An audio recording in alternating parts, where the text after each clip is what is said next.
Bismillah.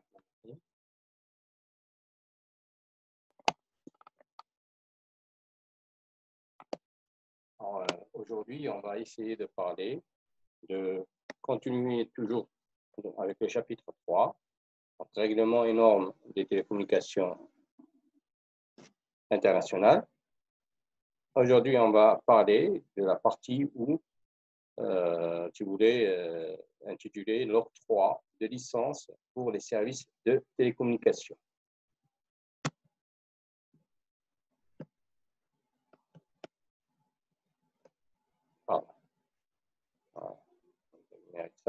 Alors, l'introduction.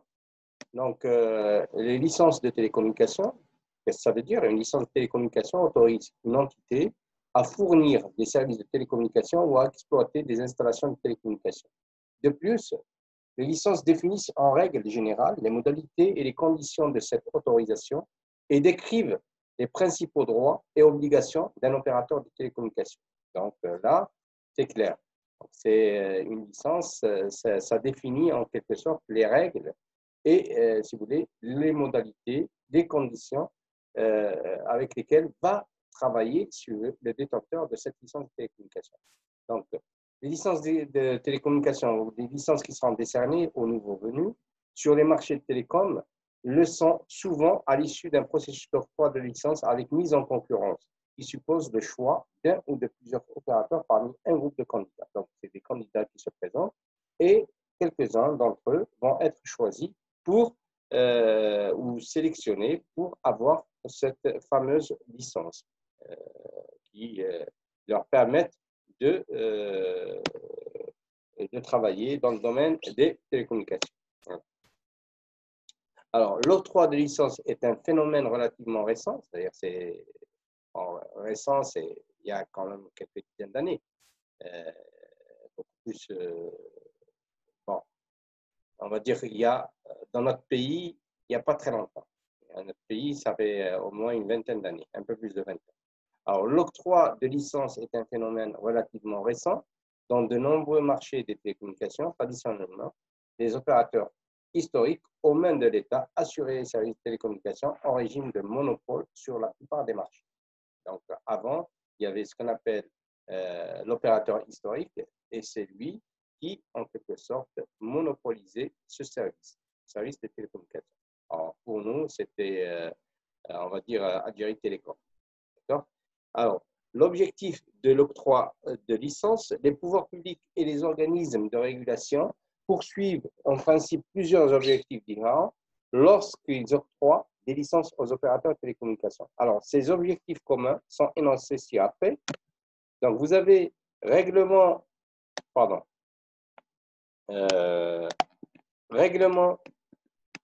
de la fourniture d'un service public essentiel, expansion des réseaux et des services et autres objectifs du service universel, privatisation ou commercialisation, réglementation de la structure du marché, mise en place d'un cadre concurrentiel, attribution de ressources rares, recettes procurées au pouvoir public, protection du consommateur et sécurité réglementaire. Alors, tous ces points-là sont détaillés dans votre cours que j'ai mis en ligne sur la plateforme e-learning. D'accord? Vous le trouvez dans le cours, dans la partie commentaires du cours. Voilà. Pardon. Alors, licences et autres instrumentations de réglementation. Dans la plupart des pays, les licences ne constituent qu'un seul élément parmi d'autres du cadre réglementaire. D'autres règles applicables aux opérateurs sont consignées dans les lois sur les télécommunications. Donc, la politique du secteur, les règlements, les décrets, les ordonnances, les décisions, les lignes directrices, les orientations et autres documents d'application générale.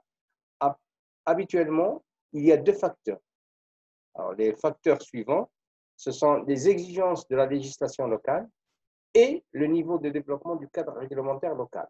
Alors, ces deux facteurs-là permettent de déterminer s'il y a lieu d'énoncer les droits et les obligations de l'opérateur dans une licence ou de recourir à un autre moyen. D'accord? Donc, il y a deux facteurs qui peuvent ou qui permettent de déterminer si on doit énoncer les droits et les obligations d'un opérateur dans une licence ou de recourir à d'autres moyens. Donc, les deux facteurs qu'on voit ici, ce sont les exigences de la législation locale. Ça veut dire que ça dépend de la législation de l'endroit où on est, ou bien le niveau de développement du cadre réglementaire local. Donc, il y a deux, et ça, c'est beaucoup plus un problème de règlement ou de législation, et ça concerne chaque pays. Alors, lors de la préparation d'octroi de licence, deux objectifs doivent être pris en considération. C'est la sécurité réglementaire et la définition des droits d'exclusivité. Donc là, la sécurité réglementaire, ça concerne la sécurité, on va dire, entre parenthèses, nationale. Et la définition des droits d'exclusivité, c'est-à-dire la définition, est-ce que l'entité à qui on a donné cette licence a des droits d'exclusivité ou pas. D'accord? Donc là, ce sont deux objectifs qui doivent être pris en considération lors de la préparation d'octroi des licences, c'est-à-dire lors de l'écriture, si on veut, du contrat. Alors, vous trouverez de même dans le cours que j'ai mis en ligne les définitions de sécurité réglementaire et la définition des droits d'exclusivité. Ce que veut dire, c'est deux objectifs. Alors, type de régime de licence, d'une manière générale, trois types d'autorisation s'appliquent aux opérateurs et services de télécommunications. Vous avez les licences individuelles octroyées aux opérateurs, les autorisations générales et aucune exigence de licence, c'est-à-dire entrée sans restriction sur le marché. Donc, ça, c'est les trois types d'autorisation qui s'appliquent aux opérateurs et services de télécommunications. Donc, licences individuelles octroyées aux opérateurs, donc ça, c'est clair, c'est des licences qui se trouvent un peu partout dans le monde. Une autorisation générale, ça, je ne sais même pas ce que c'est, mais sûrement il y a certains pays où ça ne demande pas d'avoir une licence, ça demande d'avoir uniquement une licence générale, une autorisation générale qui lui permet de rentrer dans le domaine des télécommunications. Enfin, aucune exigence de licence, c'est-à-dire il n'y a aucun problème, on peut rentrer dans le monde des télécommunications sans avoir une licence. D'accord? Alors, maintenant, le processus d'octroi de licence, alors que la section précédente est consacrée aux différents types de régimes de licence, nous examinerons ici les différents processus d'octroi de licence. Alors, ce processus dépendra en effet des politiques en vigueur dans le secteur de la législation, de la structure du marché dans un pays donné. Donc, ça dépend. Ça dépend du pays où on est. Donc, il y a des pays qui sont fermés, il y a d'autres qui sont ouverts, et la politique de chaque pays diffère suivant, on va dire, le régime qui existe dans ces pays-là. Donc, licence octroyée à des opérateurs historiques. Donc, dans la plupart des pays, la réforme des télécommunications comprend la privatisation des PTT et l'octroi des licences concurrentielles dans plusieurs segments du marché. Alors là, c'est l'exemple type de notre pays. Donc, avant, les PTT étaient des postes des télécommunications. C'était la poste, c'était là où ils se chargeaient de tout ce qui est communication et télécommunication. Envoyer un courrier, on l'envoyait par la poste. Téléphoner, on utilisait des PTT. Donc là, c'est typiquement notre pays. Dans la plupart des pays, la réforme des télécommunications comprend la privatisation des PTT. Et c'est ce qui s'est passé. Donc, il y a eu, en quelque sorte, la privatisation d'une manière ou d'une autre. On va dire, il y a eu un découpage, si vous voulez, des postes de télécommunications, parce que les PTT avaient tout. Maintenant, vous avez la poste et la poste. C'est les timbres, c'est les chèques, comment dirais-je, c'est le courrier. Et puis, vous avez la télécommunication qui est Agile Telecom, qui est complètement détachée des PTT. D'accord? Donc, là, on a commencé, bien sûr, c'est là où on a donner, si vous voulez, la licence à Algérie Télécom. C'est elle qui se charge de ce qu'on appelle de la téléphonie mobile. Donc, l'octroi de licence, la privatisation des PTT et l'octroi, l'octroi de licences concurrentielles dans plusieurs segments du marché. Alors, de nombreux pays ont déjà franchi cette étape qui est en cours dans d'autres pays et qui n'a même pas débuté chez certains. Donc, il y a certains pays où ça n'a pas encore commencé du tout. Il y a uniquement l'opérateur historique qui est toujours en charge. Par contre, dans notre pays, par exemple, il y a aussi plusieurs opérateurs.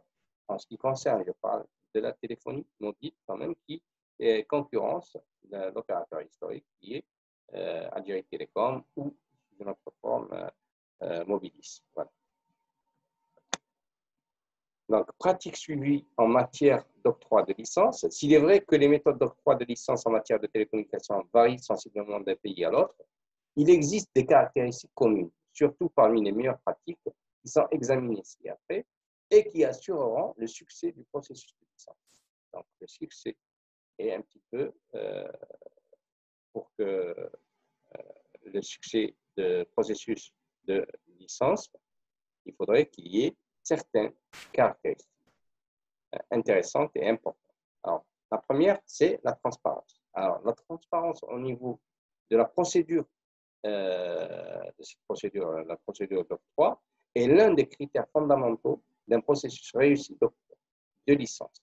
Alors, pour qu'il y ait transparence, il faut que la licence soit octroyée ouvertement et que les décisions en la matière soient prises sur la base de critères publiés à l'avance. Alors, la deuxième chose, c'est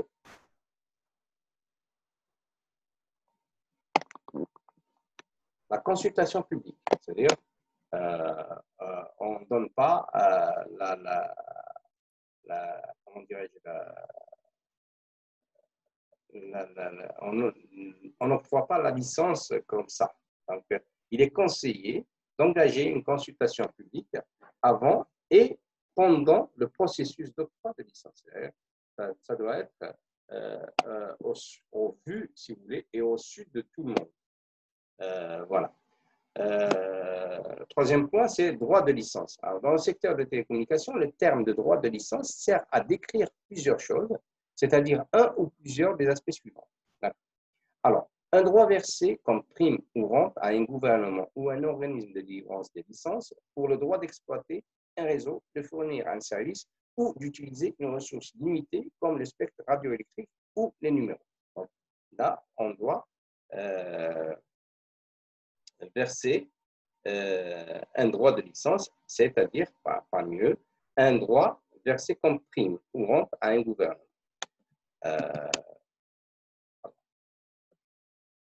Alors, deuxième point, c'est les redevances administratives visant à dédommager l'organisme de régulation des coûts qu'il a engagés pour gérer et superviser l'utilisation du spectre radioélectrique. Donc, les redevances administratives, donc ça c'est logique. Dans toute transaction, il y a ce qu'on appelle des redevances administratives. Donc, alors, des redevances administratives, donc, à dédommager l'organisme de régulation des coûts, des redevances administratives aussi, visant à dédommager l'organisme de régulation des coûts encourus pour s'acquitter d'autres fonctions de réglementation, comme l'octroi de licence à des opérateurs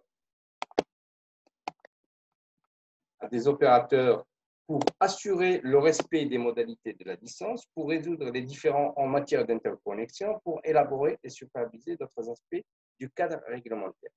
Donc ça, c'est des redevances, c'est une certaine somme qu'on doit donner à l'administration, si vous voulez, avec lequel elle va, en quelque sorte, combler certains vides ou certains problèmes qui pourraient surgir lors de l'octroi des licences. Voilà. Alors, équilibre entre sécurité et souplesse. Les licences en matière de télécommunications devraient concilier la sécurité réglementaire et la souplesse nécessaire pour faire face à l'évolution future dans les domaines de la technologie, de l'organisation du marché et de la politique des pouvoirs publics. Cette souplesse peut être assurée par différents moyens, à savoir donc, permettre à l'organisme de régulation de modifier unilatéralement les licences, établir des modalités abrégées pour les licences, apporter des amendements à la licence avec le consentement mutuel du titulaire de la licence et de l'organisme de régulation, et enfin, permettre au seul organisme de régulation d'apporter des amendements unilatéraux aux conditions spécifiques de la licence qui devraient faire partie du régime réglementaire général du pays, pour autant que ces amendements soient mis en œuvre dans des conditions équitables sur le plan de la procédure et d'une manière neutre au niveau de la concurrence. Maintenant, zone de service. La définition des zones de service géographiques devant être couvertes par une nouvelle licence suscite des problèmes uniques en leur genre. Alors, là, c'est intéressant parce que les méthodes qui ont été adoptées varient selon les pays. Des licences nationales sont octroyées dans certains cas, alors que dans d'autres, une distinction est établie entre les régions ou entre les zones rurales et les zones urbaines. Il arrive parfois que des licences nationales soient offertes parallèlement à des licences régionales concurrentielles pour le même service. Donc là, c'est juste pour dire que il y a des licences nationales qui sont octroyées dans certains cas, alors que dans d'autres, une distinction est établie entre les régions ou entre les zones rurales et les zones urbaines. C'est-à-dire que il y a des régions où on n'est pas trop intéressé.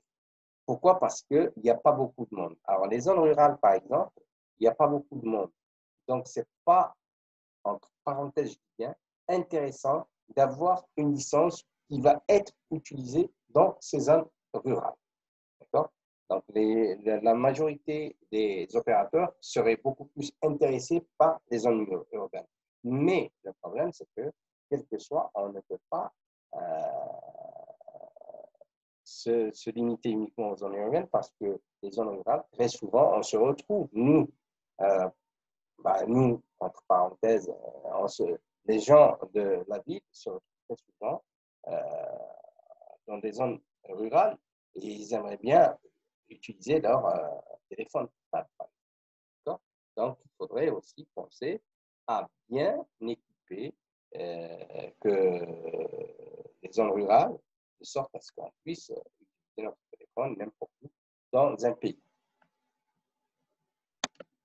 Alors, s'il est vrai qu'il n'existe pas une seule bonne méthode pour désigner les zones de service, certaines auront plus de chances de réussir que d'autres. Ainsi, la méthode utilisée dans un certain nombre de pays consiste à garder les marchés urbains rentables pour les PTT publics et à inviter les opérateurs du secteur privé à ne desservir que les zones rurales, moins rentables sur le plan financier, n'a guère été satisfait.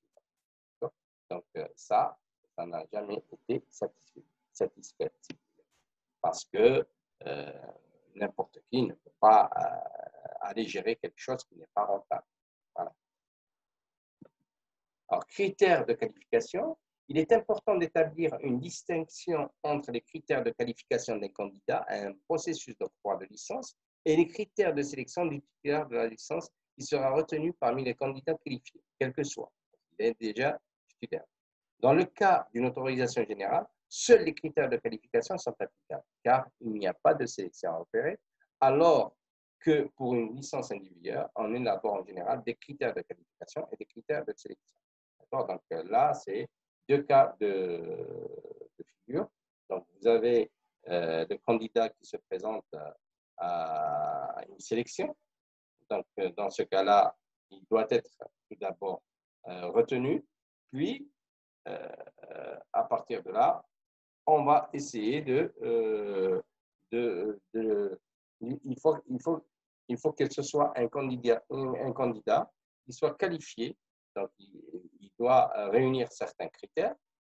Et une fois les critères réunis, il peut être sélectionné. Donc, pardon, il peut être sélectionné suivant les critères, s'il a des critères, et il peut être qualifié par la suite. bien sûr, avec les critères de qualification des candidats à un processus de licence. Dans le cas d'une autorisation là, seuls les critères de qualification sont applicables. Donc, directement, si là, les critères qui répondent aux critères de qualification, donc il n'y a pas lieu d'opérer à une sélection. Directement, et il peut obtenir la qualification, c'est-à-dire la possibilité de rentrer dans le monde des télécommunications. Voilà. Alors, critères de sélection maintenant. Alors, il existe deux types fondamentaux de méthodes de sélection. Comment on sélectionne les opérateurs. Alors, la sélection ouverte, qui s'appuie sur un critère quantitatif unique, avec notamment comme exemple une vente aux enchères où le plus offrant est celui qui emporte la vente. Donc, ça, la vente aux enchères, on connaît ce que c'est. Un concours pour un service rural subventionné où le gagnant est l'opérateur qui propose la subvention la plus faible. Donc, on a un deuxième cas, c'est un concours pour un service rural subventionné. C'est-à-dire celui qui pourrait proposer une subvention la plus faible. Parce que là, subvention, c'est en quelque sorte aider les gens ruraux à avoir ce qu'on appelle la possibilité au service des télécommunications. Donc, l'évaluation comparative qui repose sur une évaluation plus subjective d'un ou de plusieurs critères quantitatifs qualificatifs. Donc, ça, c'est les deux types fondamentaux de méthode de sélection. La sélection ouverte, ça s'appuie sur un critère quantitatif unique. Évaluation comparative qui repose sur une évaluation plus subjective d'un ou de plusieurs critères quantitatifs qualitatifs. Merci pour votre attention. Ça, c'était la partie 2 de notre cours, de notre chapitre 3. Je vais essayer aussi de vous envoyer la partie 3 aujourd'hui, Inch'Allah, si c'est possible. Alors, merci pour votre attention. Voilà, c'est